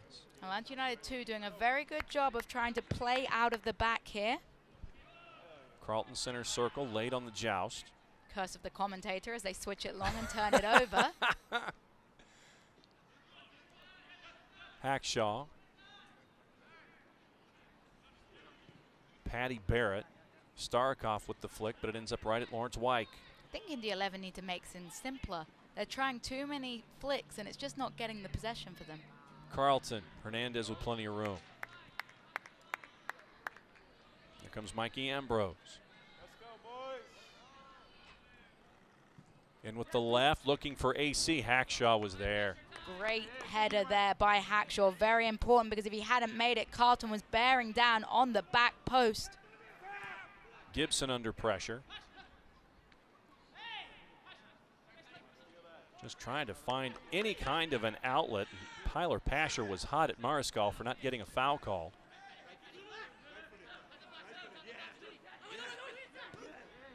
Carlton, edge of the area, tries to get in, has some space!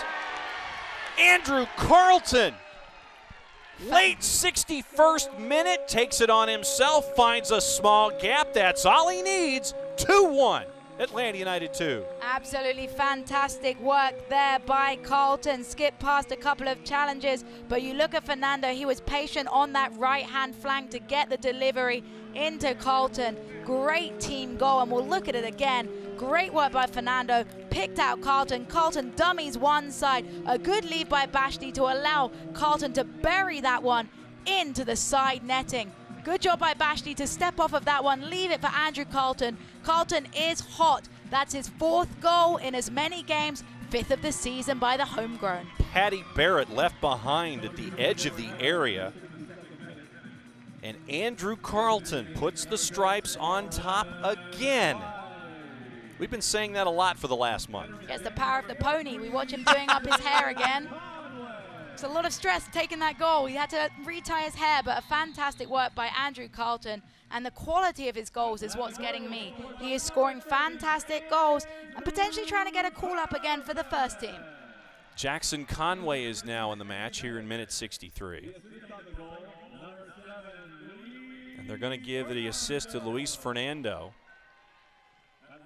Yeah, that was great work by Fernando on that right flank, toyed with the defender, picked out a perfect pass, and I love the way he looked up, saw Carlton on the edge of the 18 and got the ball straight to him. Trying to canvas, and it looks like Lawrence Wyke's night is done. George Campbell coming through. Tried to leave it for Fernando, not enough on it, and here comes Indy 11 again with Tyler Gibson. Bit of a nosebleed for Campbell that far up the pitch, but he's working back to recover there, the centre back.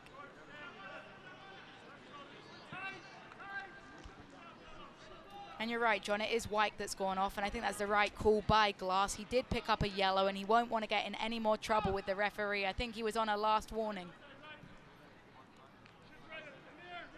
So with Conway in, you've got him now at the point, with Carlton and Fernando up there with him. Deflected into the area, dangerous. Starkov looking to turn, but the flag, we got a foul call instead. Flag stayed down, but we've got a foul, and it's going to go back to Atlanta United 2. Yeah, it looked like the referee might have been signaling for a handball on Starkov there, but he got into a dangerous area, and Atlanta United 2 need to be wary because Indy 11 are finding themselves in some very good positions in Atlanta United 2's 18-yard box. Moore looking for Conway, and that's his first touch. Can't quite hang on to it.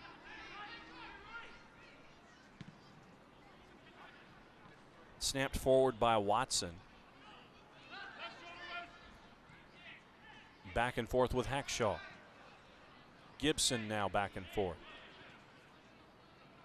Scoop intercepted by Metcalf. Conway posting up, and he'll give it to Hernandez. George Bello, can he track it down? He does, and dusts Wimet completely. I want to see that one again. That was a beautiful play by Bello. The left just missed from Luis Fernando. Great offensive run there by Atlanta United 2, but just over the bar for number 7. But that chance for Fernando comes solely because of the great intricate play by Bello on that left-hand flank. Fernando just got underneath that one, but a great opportunity for Atlanta United 2, and Indy 11 need to do something, and something fast, if they're going to get points out of tonight. Bashti muscles Pasher off the ball. Metcalf does save it. Flag stayed down, so it's going to end up eventually in Indy 11's possession, their center circle. Iose trying to work with Tyler Gibson. Walker with the chip. Starkov tries to chest it down. Back to Iose a little further out. Atlanta United 2 defending with numbers behind the ball here. Everyone but Jackson Conway behind the ball. They do not want to concede again. Walker with the chip. Gabriel double teamed. Has to dribble out of trouble. Back to Iose. In with the left. Dacus headed clear. Not all the way out. But now here comes Atlanta United 2 with numbers. Conway on a full sprint. Does Bashti see him? Ends up ending it behind. Carlton will track it down. AC with space. Top of the box. Tried to poke it. It looks like he lost control of what he was trying to do. Yeah, Carlton just with a stumble there, but a fantastic way of play there. A great counterattack for Atlanta United 2. And that's the move from George Bello that I was so desperate to see again. It gets better every time there. And Fernando with that shot a few moments back, just sailing over the crossbar, but I don't think it would ever have gone in anyway. Too central. And Andrew Carlton down, injured. This is a concern for Atlanta United 2 and Atlanta United fans everywhere right now. No doubt. Frosted Orange has been fantastic so far. All right, so this happened as he was trying to do the dribble drive. He gets inside the area, and let's take a peek. And here's what happened. You see him kind of lose his traction right there. And that's when it happened. And it's just one of those awkward ones where you step and potentially roll your ankle or potentially your knee. And those are the ones that give you the most fear when you watch them, because there isn't any contact there. It's the way he stepped, the way he put his foot and his pressure on his leg. But we're happy to see Andrew Carlton getting up and walking off the pitch right now. Getting a little packet of quick nutrition as he's on his way walking.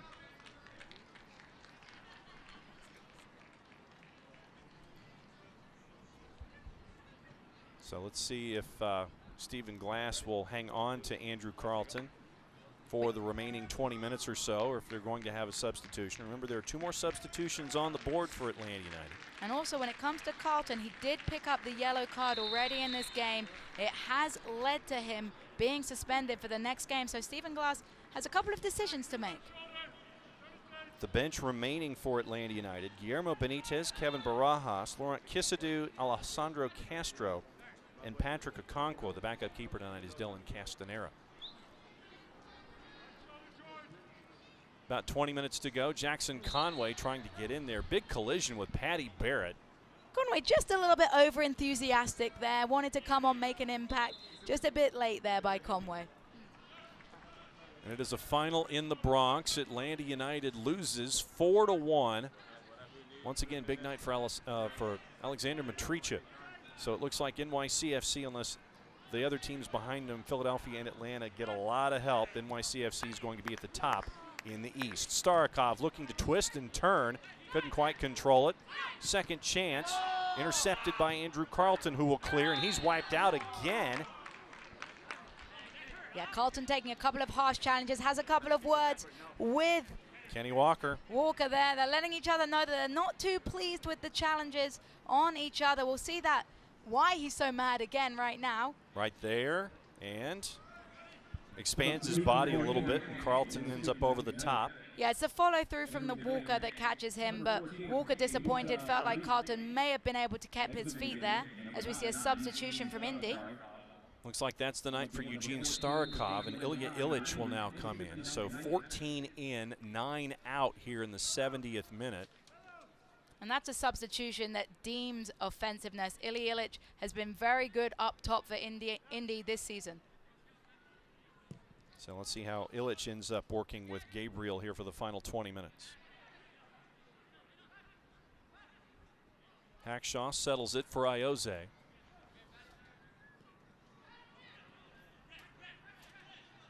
Barrett and Gibson and Newton sends it forward.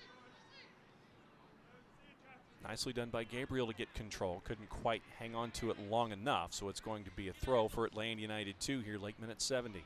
But Indy playing a little bit more direct than you would expect right now. Barrett jousting with Jackson Conway. Luis Fernando had it and lost it. Back comes Watson. Good poke from Luis Fernando, but it's going to stick with Indy 11. Yeah, great recovery there from Fernando. You could tell he was frustrated to have not been able to get on the forward pass, but made up for it with his defensive play against Watson.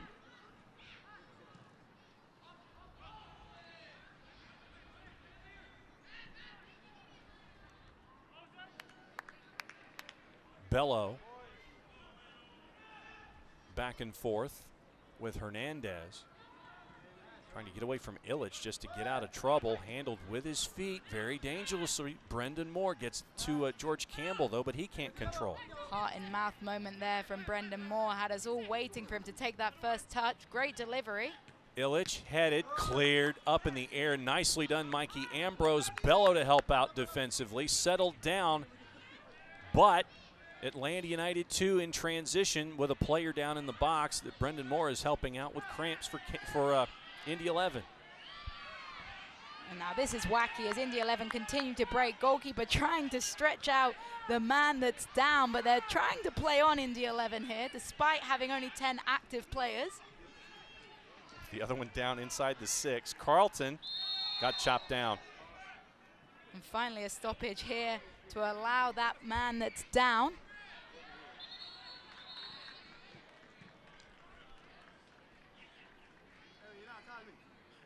And out come the physios. And Alejandro Mariscal is waiting for the physios to take a look.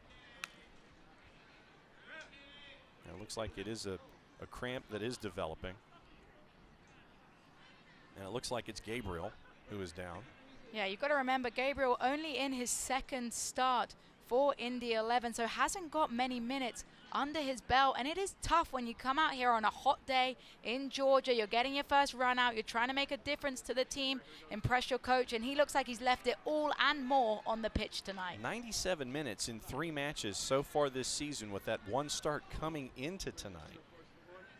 And so you figure at some point that responding to a Georgia summer might catch up with you a little bit. Yeah, absolutely, and looks like it. He has played well, Gabriel. We've seen him make a couple of good touches in the box, and without the sturdy defending of Atlanta United 2, I think he would have got on the score sheet.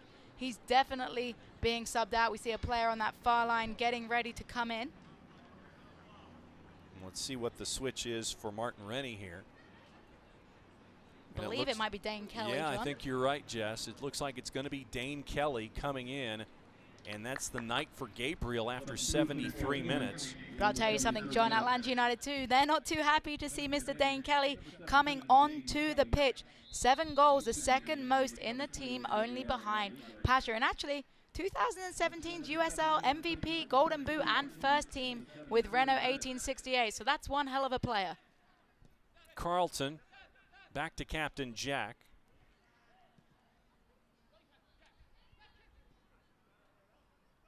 Now Andrew Carlton looking to turn on Patty Barrett. Nicely done there with the left punch, clear by Newton, and Indy 11 escapes. Yeah, great save there by Newton, but Fernando probably had some better options rather than taking that shot himself as Indy counter. And the opportunity there by Dane Kelly with his first touch. He tried to go left foot, right foot, and around, and they're going to call a foul. And watching that shot again, Andrew Carlton with a great delivery to Fernando. Fernando tries to beat the keeper there, but I think Conway was on that back post, and it might have been a better option to pass instead of take a shot with that angle. Fernando and Carlton, foul by Illich. Referee wanting to let Illich know he didn't like that one. And also a bit of a discussion with Andrew Carlton. You've got to remember, Carlton on that yellow card, he needs to play smart here. He's got his goal, he's performed well, and the last thing he needs is a second yellow card out here. Got that yellow in the 31st minute, so he's been playing 40 minutes plus on that yellow card. Got the goal that made it 2-1 back in the 61st. So Campbell will play it back to Brendan Moore. Mikey Ambrose is available, but he'll send it into the middle third and just launch it. Yeah, not the best idea that by Brendan Moore. A cheap turnover there, and it allows Indy a chance to build out of the back. Pressure by Jackson Conway. Mikey Ambrose is there. Swatted down. And here comes Indy 11. Illich Looking for Dane Kelly. Pinballs around. Kelly will save it. Opportunity here. Nicely done on the double clutch there, and the header misses everybody. Watson had the opportunity, was over his head, and here comes Atlanta United 2.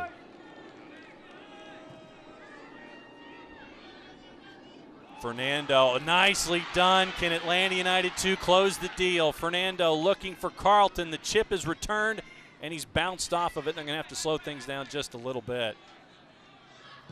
Big left, easy pickings. Good rip there by Fernando. Good save, clean save by Newton. But that Fernando-Carlton link-up play is just spectacular. The flicks, they're on the same page, and it's exciting to watch. Foul there on Hernandez as he was trying to get the ball away from Ayoze. And here's what we're talking about. Absolutely gorgeous back heel there to Fernando, and it's a pleasure to watch these two young men connect right now. Back to Evan Newton.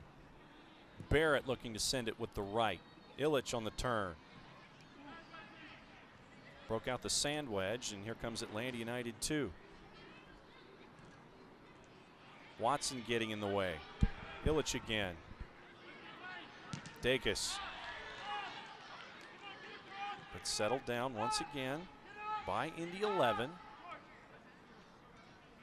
Gibson. Ayoze. Kenny Walker. Here come the Stripes. Captain Jack tries to get Jackson Conway, and he was looking over the wrong shoulder. Patty Barrett's there. Yeah, Jackson unable to get onto that one. Just went under his feet, but a good look by Captain Jack there. Walker. Gibson. A lot of hand fighting going on there, and they finally do call a foul on Hernandez. Yeah, Hernandez just a little bit too happy to get in the back of the player there, but he's had a great game as a center mid, Hernandez, today. 78th minute, a goal by Andrew Carlton back in the 61st. Gave Atlanta United the lead again. Had the lead, lost it in the first half, and just cleared into space that time by Atlanta United 2. So Atlanta United 2 with the lead here, 78th minute. Indy 11. Chip over the top. Campbell was there over everybody, so it's going to be goal kick. Well read by George Campbell there. Knew exactly where it was going, went up to feign the header and then let it out for a goal kick. Fans, you can continue to enjoy the USL on ESPN through the 2022 season. The USL is excited to announce that the championship in League One will remain with the leader in sports for 3 more years. ESPN Plus will continue to be the home of all things USL, and at least 19 matches a year featured on the ESPN family of networks, including 9 matches on ESPN Deportes. Foul called there. Continue to follow, support, and watch your club on ESPN and ESPN Plus as Alejandro Mariscal now wants to have a talk with George Bello. Yeah, just a little bit of chippiness there between Watson and George Bello. George Bello trying to close down Watson, but Watson uses all his experience to shield that ball and lead to the foul. Big switches there, big switch back. Mikey Ambrose wanted the flag up, and he got his wish on Dane Kelly. Yeah, Dane Kelly just went a little bit too early there. It was a great delivery, but Dane Kelly, you don't want to let him get too much time or space on the ball. Heading toward minute 80. 1 sub left from Martin Rennie. Jordan Farr, the backup keeper. Macaulay King, Mitch Osmond, Christian Novoa, Nico Perea is what's left for Rennie if he chooses to use that 3rd sub here in the final 10 minutes. And for Atlanta United too, it looks like they're getting Patrick Okonkwo ready there on the sideline, a different forward option for Atlanta United too. Illich trying to work over the top, and getting there first is Brendan Moore. Got there ahead of Tyler Pasher. Quickly back at it. Dane Kelly bumps off, and they're going to call a whistle. It was a late whistle there, had Indy 11 reeling because it looked like they were going to counter-attack there and get an opportunity on goal, but just a little bit too late on Hernandez there.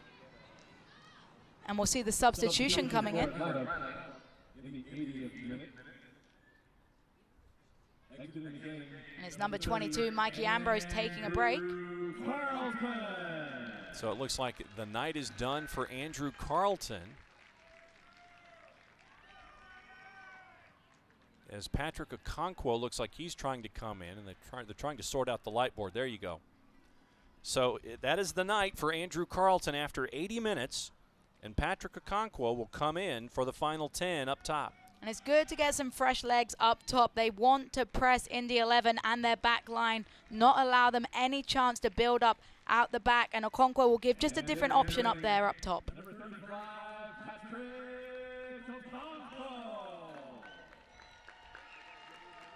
So one more sub for Stephen Glass if he chooses to use it. Reminders, it's Benitez, Barajas, Kisadou, and Castro, the position players that he has left for that final sub here in the final 10 minutes. And Dacus will try to get Okonkwo engaged immediately, but it goes over both him and Neville Hackshaw. Yeah, good defending there by Hackshaw. Just let Okonkwo know he was there behind him and forced him not to be able to play that one.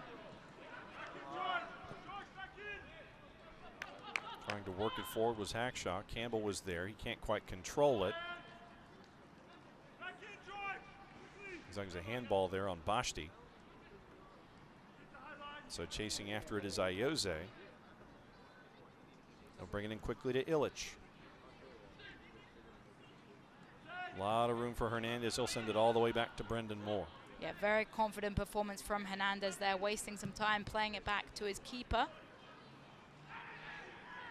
Hackshaw had it, headed. Here comes Captain Jack. Patty Barrett on him, sends it back to Luis Fernando. Can he settle? Sends with the left, punch clear, and cleared by Indy 11. Another chance for Atlanta United 2. And these are the chances that Atlanta United 2 will rue if Indy get back into the game. It was a cracking save by Evan Newton, but Fernando, mad at himself there, would have loved to have an opportunity to put that one back in net. Foul by Dacus. Creates a free kick inside center circle. Walker and Gibson. What's the Indy 11 idea here? Inside the 6, headed out. Well defended there by Campbell. So here's that last transition chance for Atlanta United 2. Metcalf leaves it back. And Fernando right on. Big two hands there by Newton to get that one away, and well cleared up there by the Indy defensive line. There's a corner kick for Indy 11. Up and over everybody. A couple players hit the deck. Looks like it was Patty Barrett who went down, and Campbell the other. Yep, George Campbell's the other. And Atlanta United 2 will want George Campbell to be okay. He's had a stellar job at centre back so far today and picked up a goal on the night too. Since we've got a minute, and you are the resident keeper here, let me ask you the report card, the Jessica Charman report card for both Evan Newton and Brendan Moore tonight. Well, Brendan Moore obviously had his howler for the goal that he conceded, but I think he's made up for that well with some good handling and some better distribution. When it comes to Newton, I still think a goalkeeper of his caliber would have wanted to do better, at least with the first goal, but he's had some great saves. I watched him against Birmingham Legion. He is showing why he is one of USL Championship's best goalkeepers of all time. Throw in, settled down. Trying to bump Hernandez off the ball was Illich. Didn't quite happen. Sent it back to Mikey Ambrose, who'll chip it forward, looking for Jackson Conway. Collision there. Big collision with Ouimet. Both of them down. We'll be seeing which way this goes. I'm not sure if it's even a foul being called. Maybe just concerned that Conway had started holding his head. Ouimet comes up a little gimpy there. It looks like they're going to call the foul on Ouimet. As we turn minute 85. Bello tried to get a sprint down the touchline. He got picked up quickly by Watson. So Mikey Ambrose trying to figure out what to do here. Conway posting up again, grabbed from behind by Ouimet to slow things down. They're going to call Jackson Conway on the foul. I'm not sure about that one. I think there was more holding coming from behind by Ouimet, but referees tend to give things in favor of defensive players, and I think that's what that call was about. Gibson through the middle. Intercepted. Okonkwo was there. Quick touches. Fernando is sent down, and that's going to be a foul on Kenny Walker. Yeah, Walker a little bit late there on Fernando. Just over the halfway line here. No rush to take this one as Decas moves up towards the ball. Turning minute 86, Atlanta United up 2-1. Goal by George Campbell made it 1-0 in the mid-20s. Then the equalizer by Patty Barrett in the 36th. Turned by Okonkwo, knocked away pretty quickly there by Tyler Gibson, and it's going to be a Creature Comforts corner kick. And then the Andrew Carlton lead goal back in minute 61 that made it 2-1. You could see Indy did not want to give Okonkwo any time on the ball there. Decided to give away a corner instead of chancing it. And we know Okonkwo's got some goals in him. And it looks like Laurent Kissadou is going to be the third sub coming in. The next opportunity for Stephen Glass and Atlanta United too. Let's see who he comes in for. Let's see what Metcalf has in mind as folks start to crash the 6. Over George Campbell, cleared out. But there to start things up again is Hernandez. He'll send it in to the far post. Newton skies for the grab, and he tries on the outlet quickly. Fantastic take by Newton, and an even better throw to Pasher there on the left-hand side. A lot of room in the middle. Kenny Walker looking for Illich, picked off. Smart play by Bello, read that one perfectly, cut inside to keep possession, and now has a chance at midfield to do something. Almost wasn't enough on it. It was definitely not enough on that one. It's picked up by Patty Barrett, who'll send it forward for Indy 11. Over Campbell, who was just caught looking at Dane Kelly instead of the ball.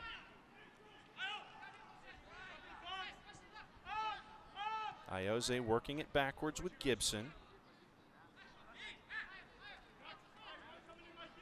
Heading toward minute 88, Hackshaw with room. And with the left, Watson trying to get away from George Bello, who's in his hip pocket. Hernandez there to help out defensively, and it goes off Hernandez up in the air. Bashti swings and misses. Dangerous chance here for Indy 11 if they can settle, but they can't, and it's cleared. Oof, heart in mouth moment there for Bashti. And but Fernando around the moves. world by Luis Fernando, but there was too much spin on it to get it to Okonkwo running forward. He does backtrack nicely. Metcalf over the top to Jackson Conway. Conway tries to send it into Luis Fernando, and it's going to be a Creature Comforts corner kick over on the near side in that corner. And here is that third substitution, and that's the night for Luis Fernando here in the 88th. Laurent Kissadou comes in for the third and final sub for the Stripes. Not a bad way for Fernando to finish up his time on the field with those around the world. Their impressive play by the youngster, showing why he's recently signed his professional contract with Atlanta United. Substitute coming for Indy 11. And it's going to be Christian Navoa coming in, and he'll replace Kenny Walker. So that's the third sub for Martin Rennie. Christian Navoa only performed in 4 games so far with 3 starts, but he'll be looking to make an impact late on in this game. Short corner. Through the legs. Metcalf back to Kissadou in the corner.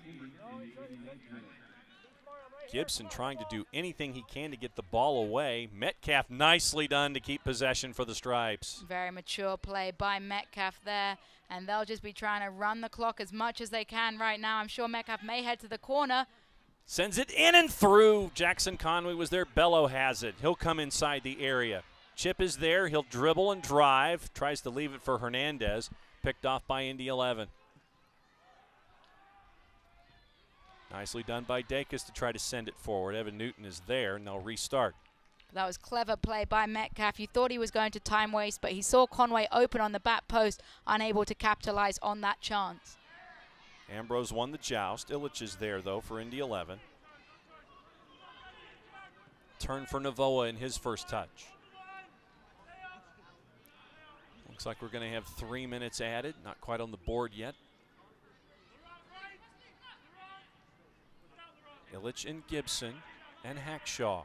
Bashti in pursuit. Back to Illich. He'll try to turn out of trouble. Gibson, great pressure from Jackson Conway there. Atlanta United with 11 players behind the ball. They do not want to give Indy another sniff at goal here. Illich with room. High line by Atlanta United 2. Watson is there.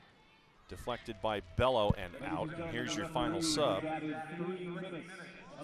Sorry, 3 minutes added. So 3 minutes added officially on the board. Let's see what Indy 11 can do in that final 3. Patty Barrett chips it over to the side. Metcalf and Kisadoo in pursuit. Into the area, headed up and over the bar. Brendan Moore happy to see that one sail over his crossbar, and time running out here for Indy 11. They just need to be more clinical in front of goal. They're getting the good deliveries in, but just not able to redirect that one on frame as we see it again here. It's a great delivery, whipped in towards the back post, but always a little bit too high. He got under it and headed it over the crossbar, and Brendan Moore relieved, as I say, to see that one sail over. 1 minute down of the scheduled 3 here in the time that has been added. Brendan Moore taking his time as he should, and he'll send it forward. Jackson Conway, I'm going to call a foul. Yeah, looked like the arm caught a Conway in the face there. So it looks like the foul is going to be called on Gibson, as Okonkwo was trying to pass by. Martin Rennie trying to get an explanation for it. Yeah, worst possible time for Indy to concede a foul here as time keeps ticking. Hackshaw thought that Kisadoo had dribbled it out. Did not get the call. Kisadoo gets out of trouble, gives it to Okonkwo in the corner. And that's where he'll keep it. Give to Kisadoo with space. Let's see what happens here with Bashti blocked. Bashti should have hit that one first time. It was sitting perfectly for him, but instead gave the Indy defender enough time to come around and recover. Scramble of bodies there. Mariscal with a whistle. And Hernandez was not too pleased with Tyler Gibson, and the feelings are mutual, and they're just trying to get them to separate right now. Looks like someone's going in the referee's book as he writes on his yellow card here. And is it a 4 or is it a 15? Or is it both? Things are really heated down here now in Atlanta United's half. George Bello having to be held back by his teammates there. And remember, Mariscal has not brought play back in. So now as we're getting close to the 3 minutes, Mariscal's got his folks figured out. One from Kisadoo. So here's what started it all. Let's see if we can take a look. Slide down, up and around. Hernandez with the push. And there's another push. I mean, I'm surprised Hernandez didn't pick up a yellow card for the first foul, but the second one by Gibson late as well. But here's Atlanta United 2. And it was Kisadoo who thought he had a chance, but the flag was up. And it was Kisadoo coming in after the initial discussion with Hernandez and Gibson that got him the yellow, I think. I'm pretty sure it was a yellow for dissent, John. And again, Glassy won't be too happy with his players for picking up yellows for silly things like talking back at the referee. So let's see how much time Alejandro Mariscal has put on the clock after all of the discussions and cards and groups, and now he wants things to calm down that much more for the remainder of the match, however much that is. Here's Pasher in with the left. Campbell got a boot on it, sent out, not all the way. Indy 11. And Dacus gets wiped out as he was trying to get to the ball. Yeah, that looked a painful one there from Dacus, but what you must know is Indy pushing everyone forward as you would expect, as it's the 94th minute. So Atlanta United 2. And that's it, John. And they're going to call it. Alejandro Mariscal is going to call it as we're on the north end of the 3 minutes that were added. And it's going to be 3 points, full result for Atlanta United. And it looks like someone just got shown a red card there by the referee. We'll try to sort it out as we go and see if we have any answers before we get out of here. But you got a lot of folks getting together. And let's take a peek at what ended it all here. when Dacus hit the deck. Let's take one last look, Jess. See if you can see what's going on. Gibson takes the heavy touch. It looks like caught Dacus there a little high. I don't think that's a red card challenge, though, so I'm wondering why the referee had pulled out his red card. Potentially he said something to do with the fact that the game was over, but if it is a red card, it might be a second yellow for Gibson if that was in fact the case. And that sounds about right. So when we come back, we'll try to sort it all out for you, but stripes, full points. One of the matches where Indy 11 thought they might be able to get some ground at the top of the East. Didn't happen. We'll put a bow on the show when we come back. You're watching the USL Championship on ESPN+. Stick and stay. We'll be right back. There are never enough hours in the day, so you can't let sniffles, strep, or aches and pains slow you down. But finding great healthcare that fits your schedule can be tricky. With Piedmont Quick Care at Walgreens, you can get great same-day care right around the corner. There are 27 locations and counting, all with extended hours and most open 7 days a week. You can book an appointment online to get in, out, and on your way. Visit piedmont.org/quickcare now to learn more. Piedmont Quick Care at Walgreens, one stop to better. Los accidentes suceden sin avisar y conseguir el tratamiento médico que usted o un familiar merece puede resultar difícil si no cuenta con la ayuda de un buen abogado. Por eso nos dedicamos a pelear por sus derechos, asegurándonos que usted no solo reciba la compensación que merece, sino que también reciba la mejor atención médica. Le atendemos en español. 404-888-8888. Bader Law Firm, comprometidos con usted y su familia. I knew your name before you did. I knew your fears, your hopes. I knew what you could accomplish, how great you could be. And I knew just where to take you when you got hurt. You'll be back out there in no time. For physical therapists and certified athletic trainers who only work with young athletes, there's Children's Healthcare of Atlanta Sports Medicine. Moms know. 4-game unbeaten string for Atlanta United 2, their longest of the season. Stephen Glass has a lot to talk about. He's also talking to the physios about what happened with Wesley Dacus there at the end of the match. And we think we officially sorted out what's going on with the incident that happened there with 5 in the stripes. Yeah, absolutely. We hear that Paddy Barrett, Indy 11's goal scorer, picked up a red card for dissent. Not a great way to end the sweepers' night. So let's take a peek at the stats from the evening. We'll show the stats. This is what we see. Jess, what did we learn? Well, Atlanta United had a cracking second half. They're pummeling the shots.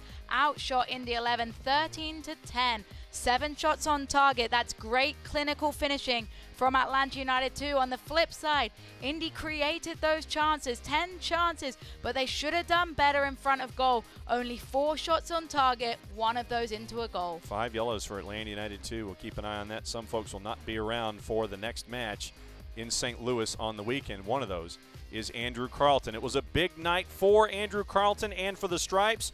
They had a lead. They had to fight back to get full points, and that's exactly what happened. Full points for Atlanta United 2, beating Indy 11 by the final of 2-1. For Jessica Charman, I'm John Nelson. Play it safe, everybody. You've been watching the USL Championship on ESPN+. We will see you next time.